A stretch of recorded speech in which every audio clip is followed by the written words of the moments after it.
Nakatala ang magkondusir nin pagtiripon ang sangguniang bayan kan Daet Camarines Norte kaibanan ang DPWH Transport Sector asin iba pang opisina para sa pag-amyandar sa traffic ordinance kan Banwaan. Kinumpirmar kaya kan PNP na naging epektibo ang ginibong labi sa rungbulan na traffic rerouting scheme sa kasentrohan kan Daet como solusyon sa haloy ng problema sa trapiko. Alagad kaipuhan man giraray ang tabang kan DPWH antes baguhon ang presenteng ordinansa tanganing mayo nin mabalgar na anumang lay.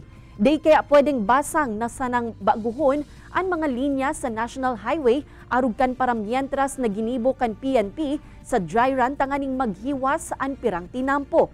Sa ibong nalado, pigsugo man kan LGU ang PNP na magkaigwanin pag-aadal tanganing masolusyonan man ang illegal parking asin iba pang nagiging rason kan magabat na trapiko.